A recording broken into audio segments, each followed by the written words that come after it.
Baie hartlik welkom terug, liewe vriende, by ons reeksie wat getitel is Van Eden tot Eden, waar ons 'n bietjie met mekaar gesels oor die heiligdom, die heiligdomswaarheid in die Bybel. En vandag se titel, die derde in ons reeksie, Wees dan volmaak. Wees dan volmaak. Voordat ons die woord van die Here oopmaak, kom ons vra net die Here se seën. Hemelse Vader, help ons asseblief terwyl ons verder studeer oor hierdie onderwerp wat baie van ons miskien vir die eerste keer in hierdie lig van u woord sien. En help ons om die seën te ontvang wat u daarin vir ons weggeberg het. Ek vra dit in Jesus se naam. Amen.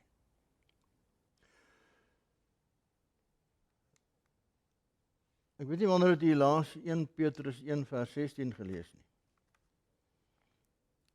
Omdat daar geskrywe is, wees heilig,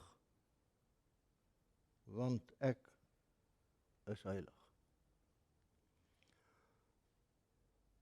Nou, dis Petrus.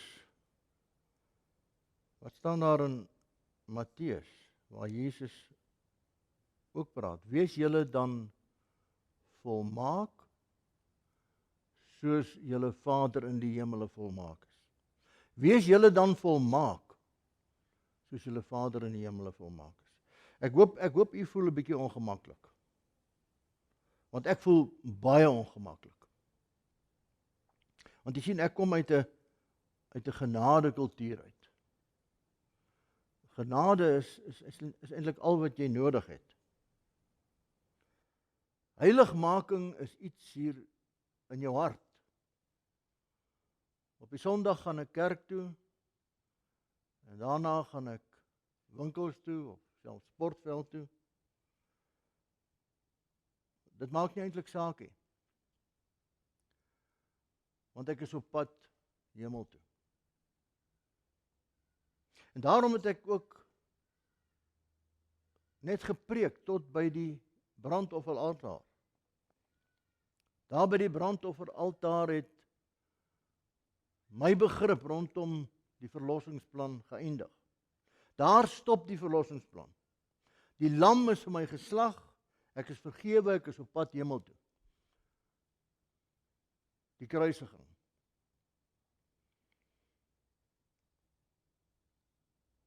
God het my eintlik uitverkies. En daarom kan ek nie verlore gaan nie.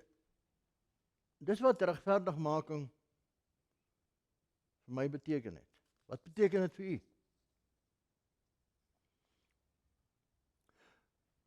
Vir my was regverdigmaking deur die geloof nog altyd daardie juridiese daad deur God wat op grond van Christus se plaasbekleding my regverdig verklaar sonder enige bydrae van my kant af behalwe my geloof. Ek hoef met ander woorde niks te doen om gered te word. Jesus het alles gedoen. Alles is genade. En weet jy my broer en suster, as jy mooi daaraan dink, dit is 100% Bybels korrek. Wat het daardie Israeliet meer gedoen? Daar by die heiligdom. As om in die geloof te kom en sy sonde oor te dra. Daar by die brandofferaltaar.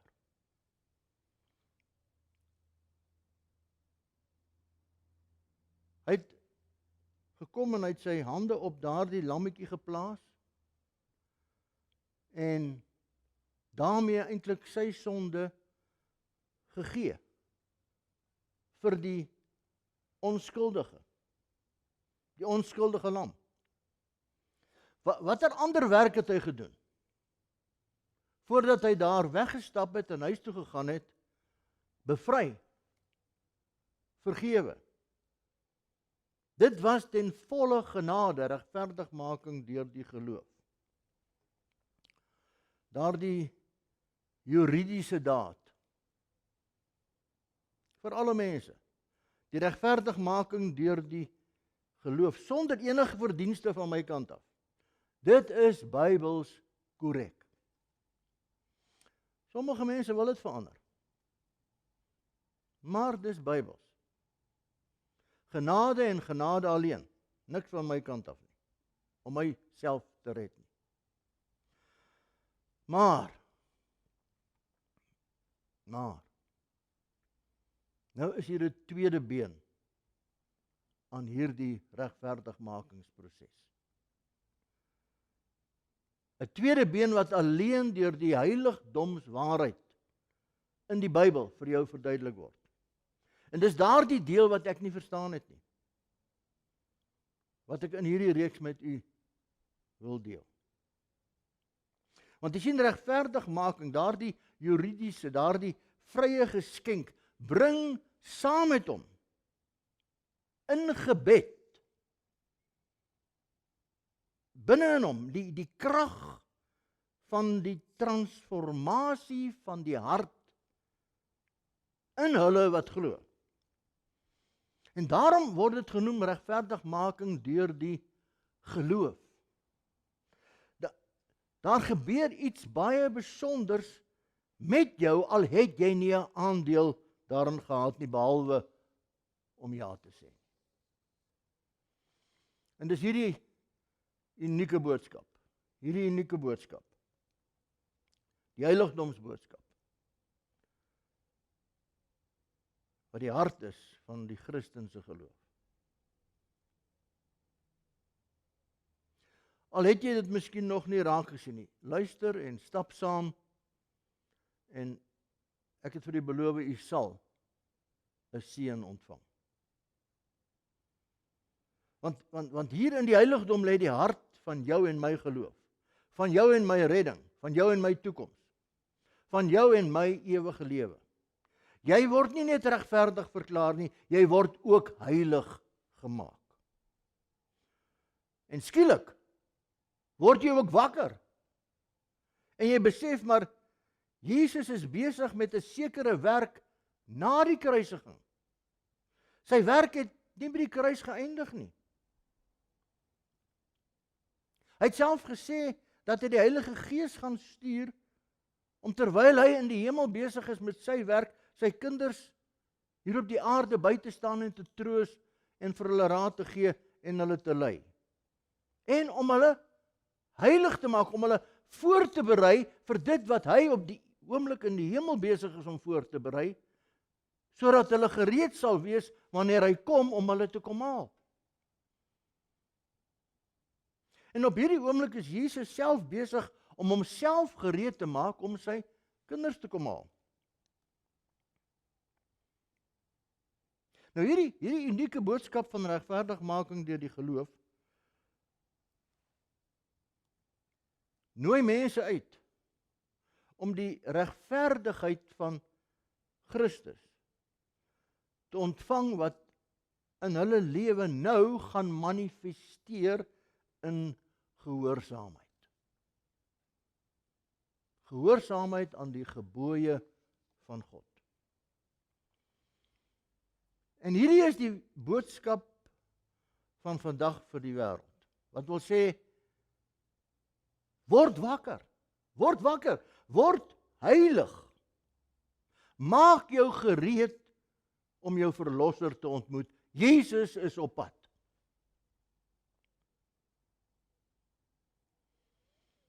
Ons wil dit weer herhaal.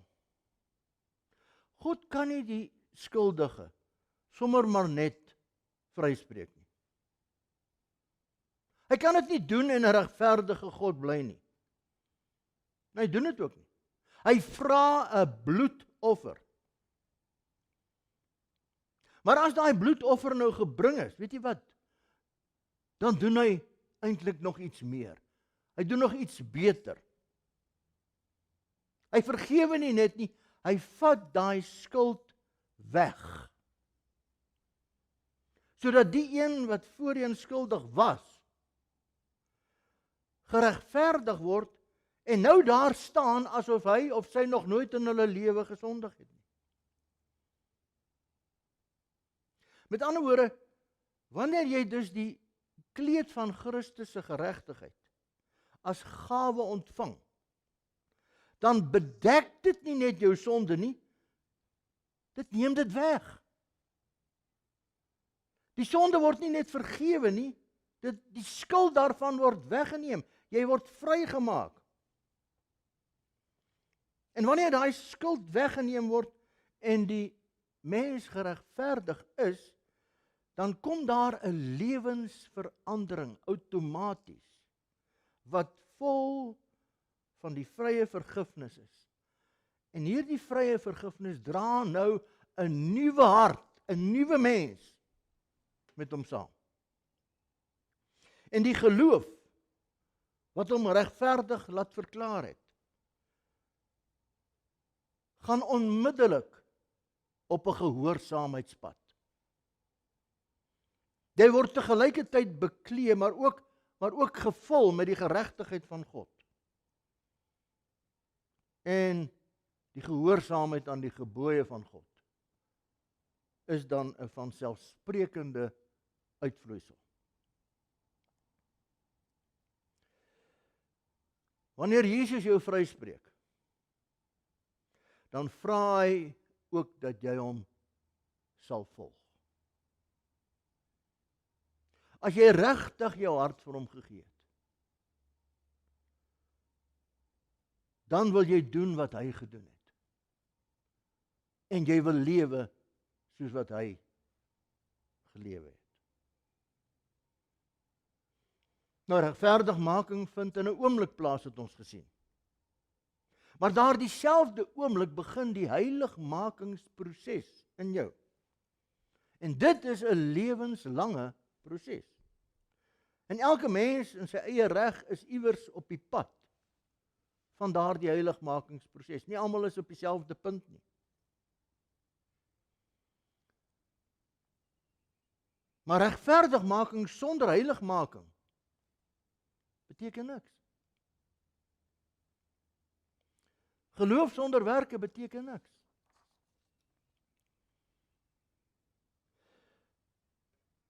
Maar luister nou mooi.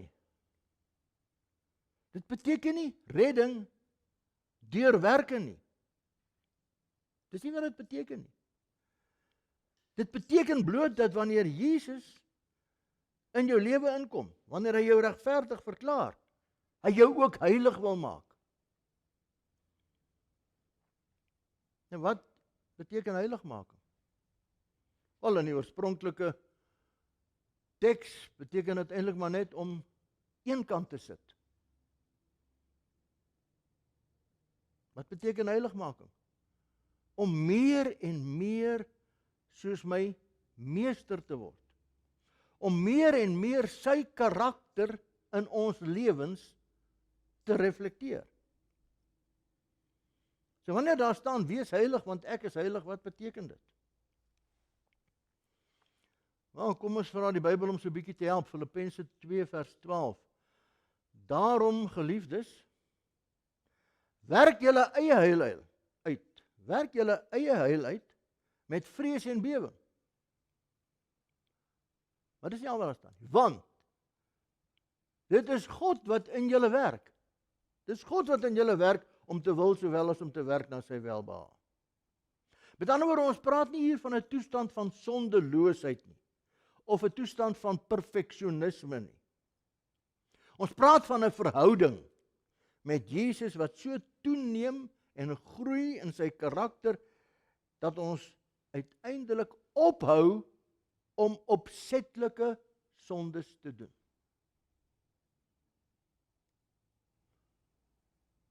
Kom ons hou op met opsetlike sondes. Kan 'n mens ophou met 'n opsetlike sonde? Nou, jy kan. afhangende van wat jy as sonde sien. Ek het 42 jaar lank gerook. En op my 18de verjaarsdag het ek besluit, ek koop my eerste sigaret. Alhoewel ek 'n teologiese student was.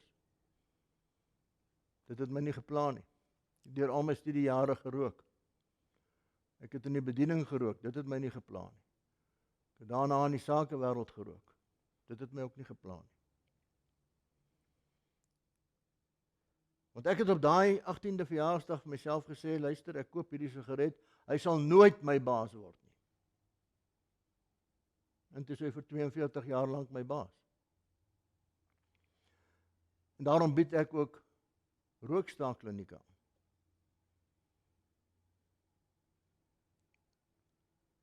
En terwyl die Here gesê het, jou liggaam is 'n tempel van God, het ek besluit dat ek wil van hierdie rookgewoonte ontslaa raak. Maar dis 'n dwelm. Jy raak verslaaf daaraan. Maar nou sien ek keer op keer hoe dat mense kom na ons kliniek toe. En hoe dat iemand wat vir 50 jaar lank gerook het, deur die genade van die Here,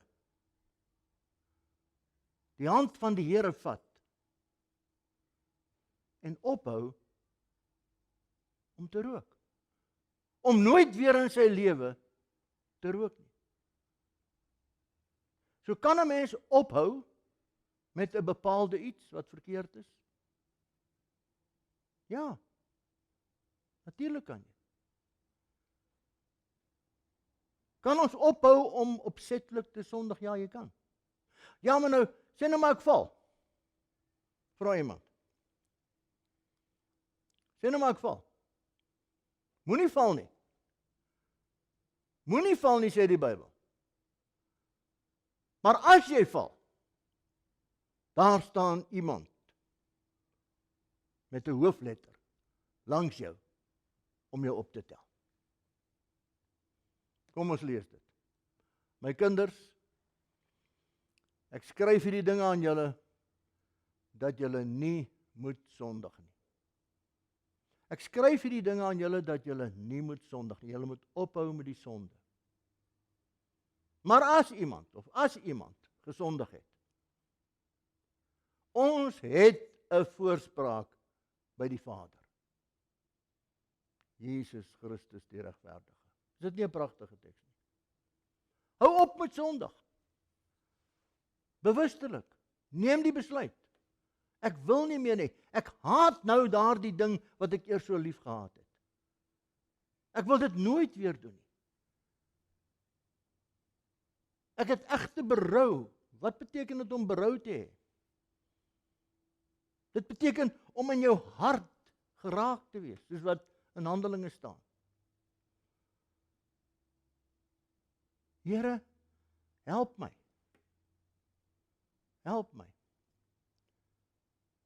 Ek het nou net weer my meer verloor teenoor my vrou of teenoor my kind of teenoor my werkspersoon. Ek wil dit nooit weer doen nie. Here, ek wil dit nooit in my lewe. Asseblief, Here, nooit in my lewe wil ek dit weer doen nie. Help my asseblief. Ek wil nie weer daardie sonde opsetlik pleeg nie. Nou dit vra dat ons 'n fokus sal hê op ons verhouding met Christus. En dat ons hom sal toelaat om sy regverdigmakende en heiligmakende krag vir ons te gee, sodat ons gereed gemaak kan word om die ewigheid saam met hom te deel. 'n Wonderwerk, my broer en suster, net God kan dit doen. Dis hoekom dronkaards sober word. Dis waarom tabakverslaafdes bevry word. Dis waarom losbandiges moreel begin lewe. Dis waarom vegters vredemakers word. En dis waarom leenaars begin om die waarheid te praat. Dis waarom evolusioniste skepingsgelowiges word.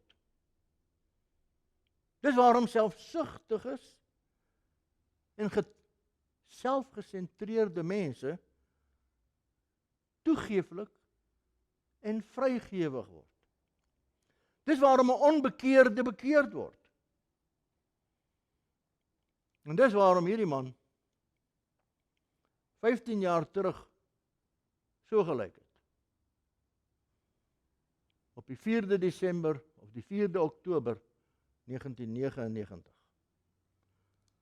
Wil jy sien hoe lyk hy? Dis hy wat nou hier voor u staan. Nou ek hoop nie ek lyk erger as dit nie. Maar dit is wat die heiligdom boodskap aan jou doen, wanneer jy die waarheid van verlossing ervaar.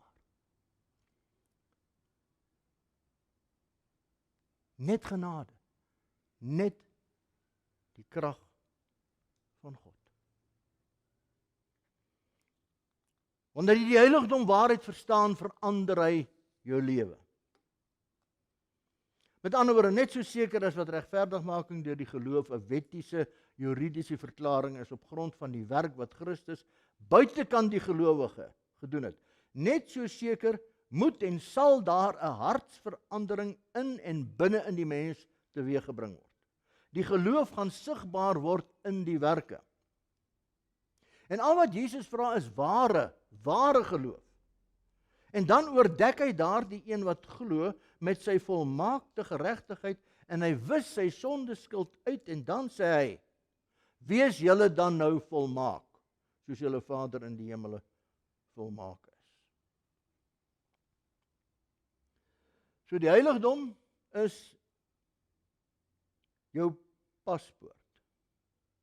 Regverdigmaking deur die geloof hier buite is jou paspoort om daar in die heilige gedeelte in te gaan. Daar waar heiligmaking gaan begin. En hier is, soos ek verlede keer vir julle gesê het, iets wat ek nooit verstaan het nie. Die priester vat daai bloed, lammetjie daar wat geslag is. Vat van daai bloed en hy smeer van daai bloed aan daardie 4 horings van die brandofferaltaar. Voordat daai lammetjie geoffer word. En sodra hy eintlik word die priester word die draer van die sonde. Die bloed. En sodra hy eintlik die sonde oor op die heiligdom.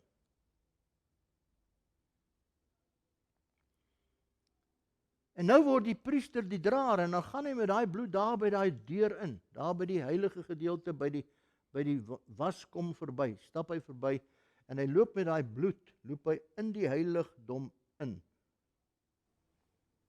En so word die regverdigmakingsproses nou 'n heiligmakingsproses. Hy stap by daai deur in en aan sy regterkant begroet iets hom, daar in die noorde. Daar staan 'n tafel met 12 toonbrode. Daar staan 'n kandelaar met 7 arms. Daar staan 'n reukofferaltaar in daardie heilige gedeelte. Nou hierdie toonbrode, 12 toonbrode en ook suiwer druiwesap, 'n beker druiwesap wat daar staan. Wat dink jy sou hierdie tafel nou verteenwoordig? Wat versimboliseer hierdie tafel? 12 brode.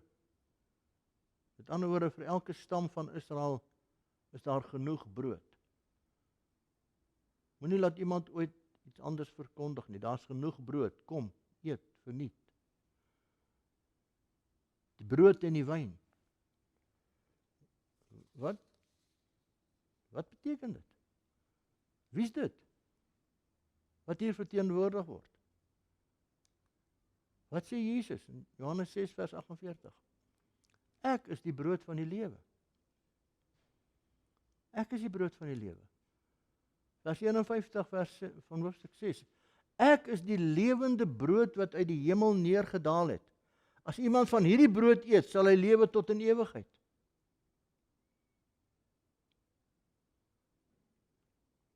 En dan sê hy in Johannes 6 vers 54, hy wat my vlees eet en my bloed drink, het die ewige lewe en ek sal hom opwek in die laaste dag. Jesus is baie duidelik oor hierdie saak. Hy is die brood. Wie sy brood eet, wie hierdie brood eet en hierdie wyn drink, sy bloed drink, het die lewe. So hierdie tafel van toonbrode het vooruitgewys na die nagmaalstafel. Hierdie tafel het vooruitgewys na die lam wat sou kom. En dan sê hy iets anders. Hy sê ek sal hom opwek in die laaste dag. Dis iets wat ons nou nog nie na gekyk het nie, wat ons later in die reeksie miskien sal aanraak. En dan stap hy en hy kom by hierdie kandelaar, hierdie aan die suidekant, kry hy hierdie goue kandelaar, wat uit een stuk goud gevorm is, met 7 arms en 7 olielampe, wat gebrand het en wat eintlik die enigste lig binne in daardie heiligdom was. Daardie olielampe was gevul en hulle is nooit heeltemal gedood nie.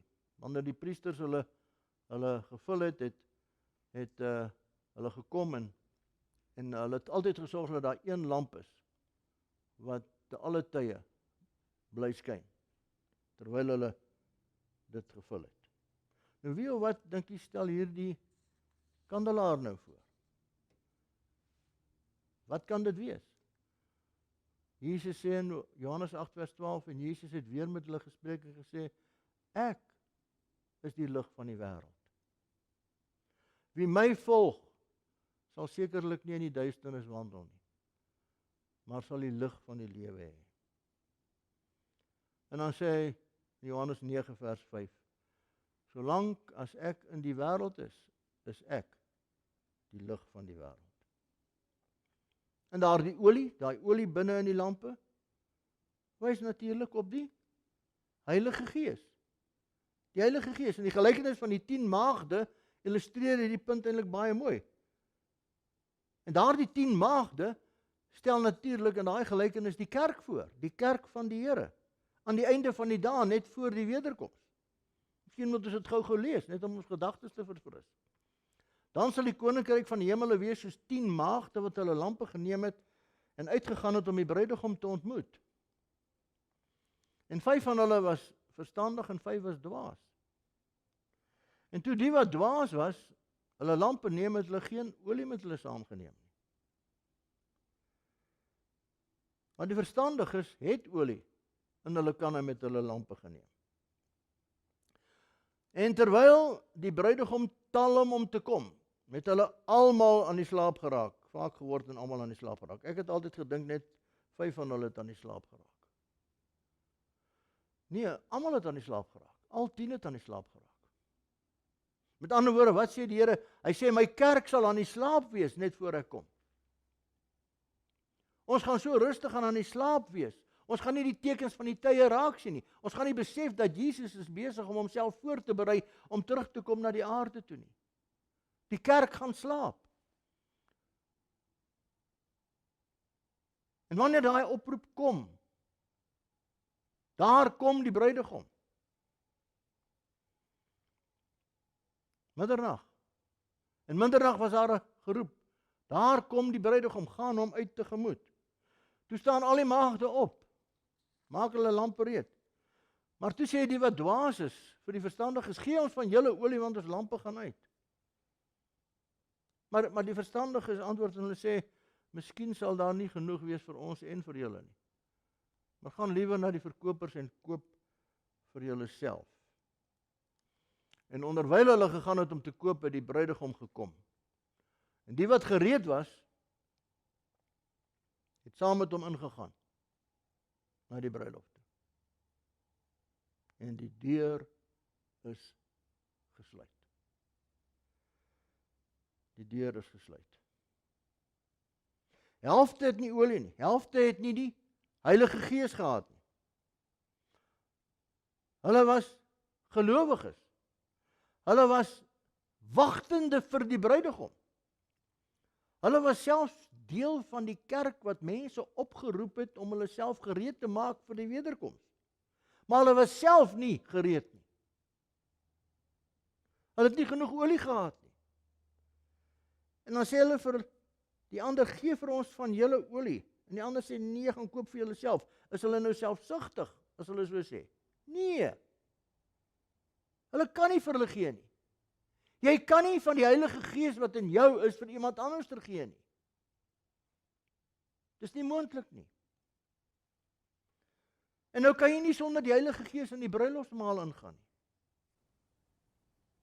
En so gaan jy nie sonder die Heilige Gees en heiligmaking in die hemel toegelaat word nie.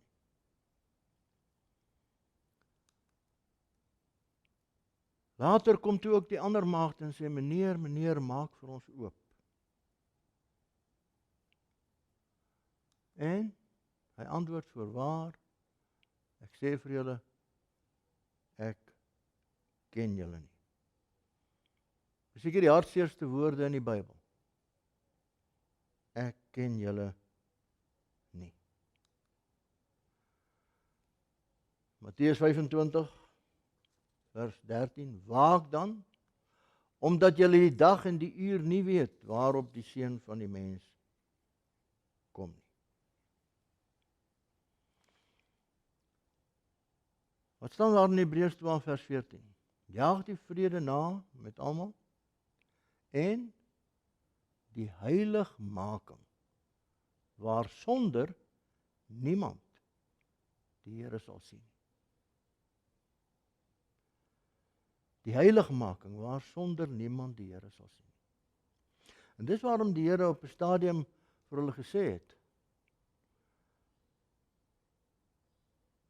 onderwyl hulle gaan om te koop, het die bruidegom gekom, die wat gereed was, het saam met hom ingegaan na die bruilof toe en die deur is gesluit. Die deur is gesluit. Later kom hulle sê, maak oop. En hy sê, ek ken julle nie. Nou Matteus 7 sluit hierby aan. Hy sê ietsie meer daarby. Hy sê, nie elkeen wat vir my sê, Here, Here, sal ingaan in die koninkryk van die hemele nie. Maar hy wat die wil doen van my Vader wat in die hemele is. Nie hy wat sê hy behoort aan my nie, maar hy wat gehoorsaam is aan my Vader. Aan die wil van my Vader, wat die wil doen van my Vader wat in die hemel is. Hy sê, baie gaan in daardie dag vir my sê, Here, Here, het ons nie in u naam geprofeteer nie, het ons nie in u naam duiwels uitgedrywe nie, het ons nie in u naam kragtige dade gedoen nie, het ons nie in u naam siekes gesond gemaak nie, het ons nie in u naam gepreek nie, was ons nie diakens nie, was ons nie ouderlinge nie, was ons nie predikante op die kansels nie.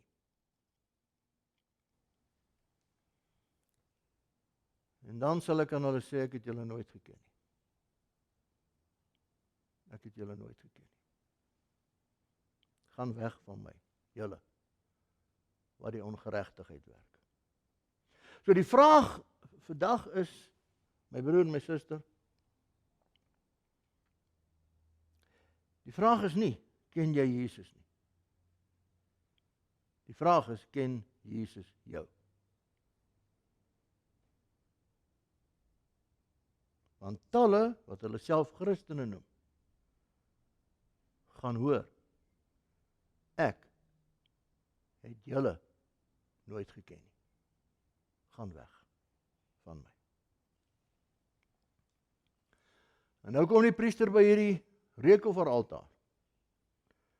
Die reukofferaltaar waar net voor die gordyn, waar elke oggend wierook gebrand is, ook in die aand, spesiale reukwerk, spesiale speserye, en daardie rook het opgegaan oor daardie gordyn, en dit het eintlik die allerheiligste agter die gordyn gevul, daar waar God teenwoordig was.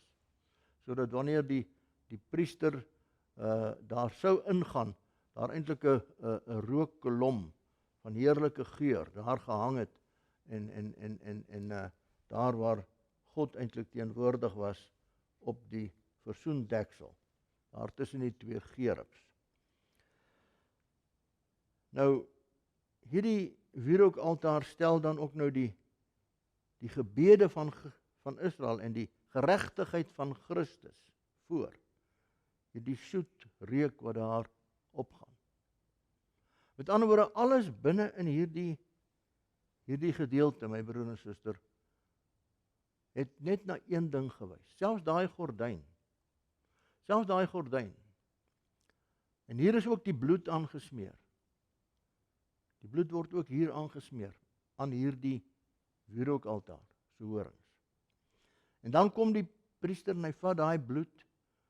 Watter bloed is dit? Dis die bloed wat daar buite by die brandofferaltaar gevat is. Dis die sonde wat hy daar gevat het. En hy het die draer geword en wat kom doen hy? Hy kom sprinkel dit hier teen die gordyn. Nou hierdie gordyn was 4 duim dik. En wat het hierdie gordyn versimboliseer? Wie of wat beteken dit? Wat sê die Bybel? Jesus Christus. Kom ons lees. Hebreërs 10 vers 20. En die nuwe en lewende weg wat hy vir ons ingewy het deur die voorhangsel heen. Daardie voorhangsel, die tempel se voorhangsel. Dit is sy vlees. Dis sy vlees. Met ander woorde, hierdie gordyn verteenwoordig Christus se liggaamlike vlees, sy menslikheid, sy tyd hier op aarde, sy liggaam hier op aarde as mens.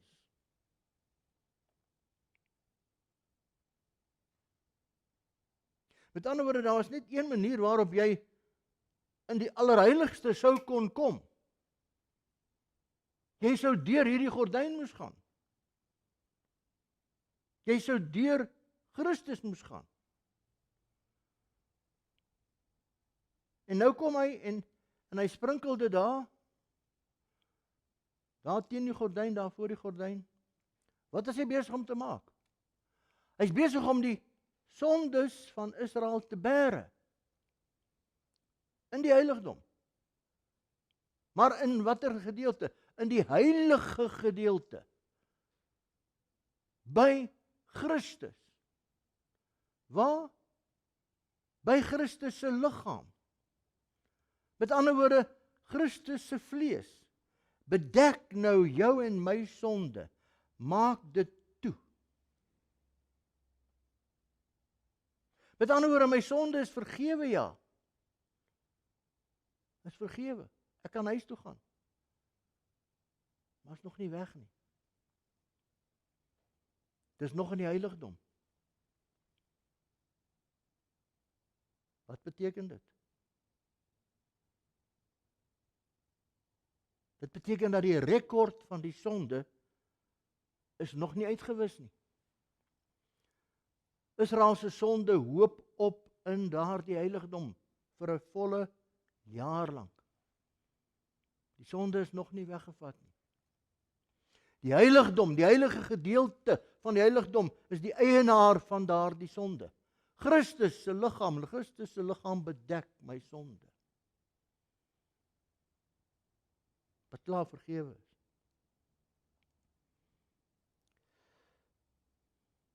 Nou hierdie waarheid het ek nooit verstaan nie. Wat beteken dit alles?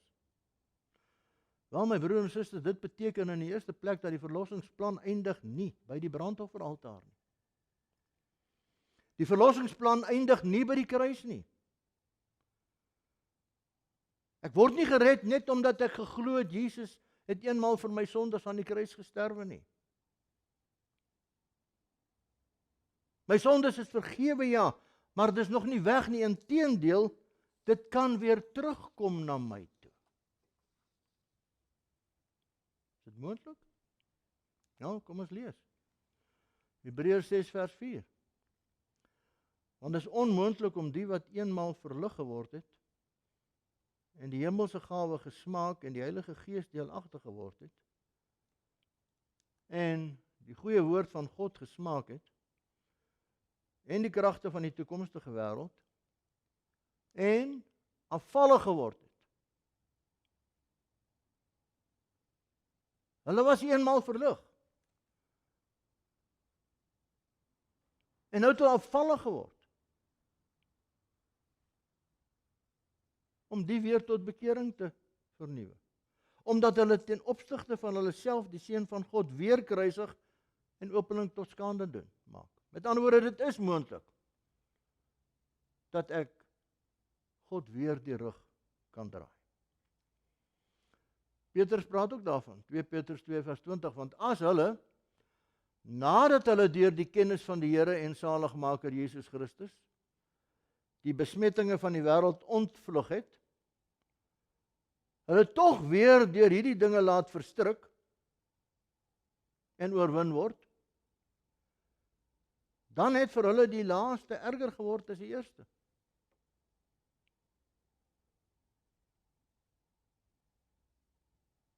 Dan sy erger as wat hy voorheen was.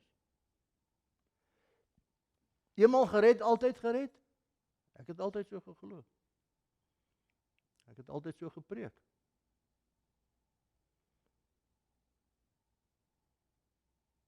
Maar is dit Bybels? Jy sien, gedurende sy lewe op aarde het Jesus self nooit die heilige gedeelte of die allerheiligste betree nie. Omdat sy priesterlike werk nog nie begin het nie. Sy offerwerk in die binnehof, by die brandofferaltaar, moes eers afgehandel word hier op die aarde. En daarna het hy sy priesterlike werk in die hemelse heiligdom begin. Na sy hemelvaart. Hoor hoe pragtig stel die Bybel dit. Hier is van die mooiste verse. Luister saam met my. Maar Christus, wat opgetree het as hoërpriester van die toekomstige weldade, het deur die groter en volmaakter tabernakel, wat nie met hande gemaak is nie. Dit wil sê wat nie aan hierdie skepping behoort nie. Met ander woorde, hier is 'n ander heiligdom. Hier is 'n ander tabernakel wat nie aan hierdie skepping behoort nie. En dis waarom die Here vir Moses gesê het, bou vir my 'n heiligdom. En die heiligdom op aarde was 'n afbeelding van wat? 'n miniatuur van dit wat in die hemel is. Kom ons lees dit weer. Maar Christus wat opgetree het as hoërpriester van die toekomstige weldade, het deur die groter en volmaakte tabernakel wat nie met hande gemaak is nie, dit wil sê nie aan hierdie skepping behoort nie. Ook nie, luister hierdie pragtige vers, ook nie met die bloed van bokke en kalwers nie, maar met sy eie bloed. Eenmaal ingegaan in die heiligdom en 'n ewige verlossing teweeggebring. Is dit nie stroopsoet woorde nie? Met sy eie bloed het hy in die hemelse heiligdom ingegaan. Die binnehof en die brandofferaltaar verteenwoordig met ander woorde Christus se lewe hier op die aarde. Maar na die hemelvaart het hy opgevaar na die hemel, sy hoërpriesterskap het 'n aanvang geneem, waar hy as middelaar tussen die regter en die mens optree. Hy het die Heilige Gees, die trooster, agtergelaat, om ons op hierdie pad van heiligmaking te lei. Heiligmaking, daardie lewenslange proses, wat daar buite by die brandofferaltaar by regverdigmaking begin en dan in die heilige gedeelte van die heiligdom voortgesit word. Nou die vraag vandag is aan u, is hierdie proses aan die gang in jou en my lewe. Beheer die Heilige Gees my en jou lewe, of is die eie ek nog in beheer van my lewe? Want jy sien my liewe broer en suster, die laaste ding, die heel laaste ding wat iemand op hierdie heiligmakingspad, in hierdie heiligmakingsproses prysgee, die heel laaste ding wat hy prysgee, is sy of haar eie ek. Is my nou oorgegee, is jou nou oorgegee. Sien mense Jesus in jou?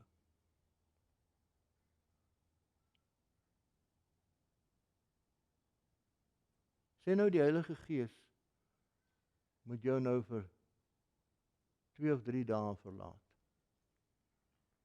Net nie meer by jou. En jy stap oor 'n paar dae in die straat en iemand kom by jou. Gaan hulle reaksie wees? Luister, wat's fout?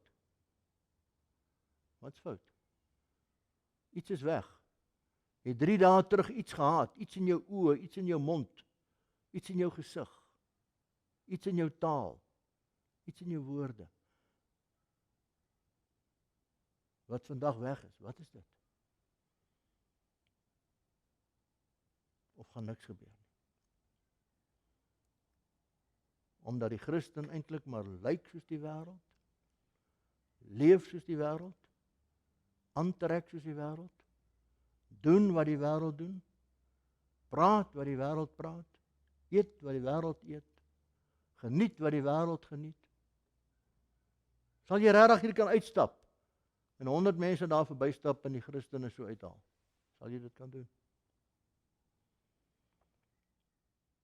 Wat is heiligmaking in gewone Afrikaans? Dis die werk van die Heilige Gees wat jou en my al meer soos Christus laat word. In ons lewenswandel, in wat ons doen en wat ons sê. En dis waarom Petrus sê, julle is 'n uitverkore geslag. Julle is 'n koninklike priesterdom. Julle is 'n heilige volk. Julle is eenkant gesit. 'n Volk as eiendom verkry om wat te doen? Om te verkondig die deugde van hom wat julle uit die duisternis tot sy wonderbare lig geroep het. 'n Heilige volk. 'n Ander soort volk. Eenkant gesit. 'n Oorblyfsel volk.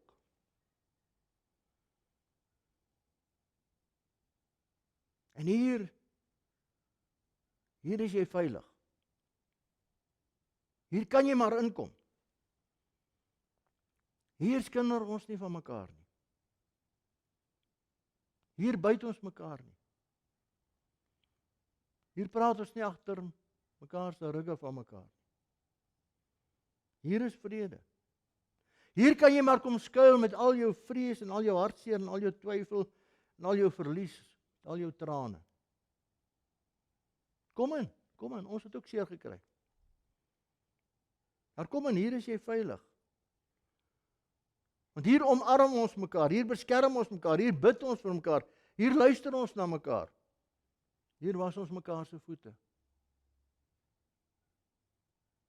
Hier wag ons saam, wakker, vir die wederkoms.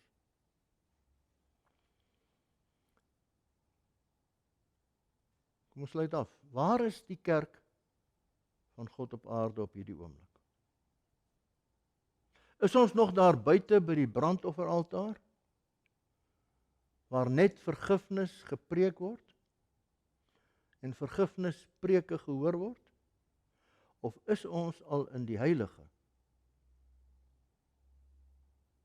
waar ons eintlik al in die allerheiligste behoort te wees? Wat het in die allerheiligste van die heiligdom gebeur? Wat was daar? Wel, daar was die verbondsark. Daar die ark met die versoendeksel. En die teenwoordigheid van God tussen daardie twee gerubs, die Shekinah, die twee gerubs. Die goue gerubs wat met hulle vlerke die ark beskerm het. En eenmaal in 'n jaar was daar 'n besondere dag. Hulle het dit genoem die groot versoendag. En dat iets baie besonders op daai dag plaasgevind. Wat was dit?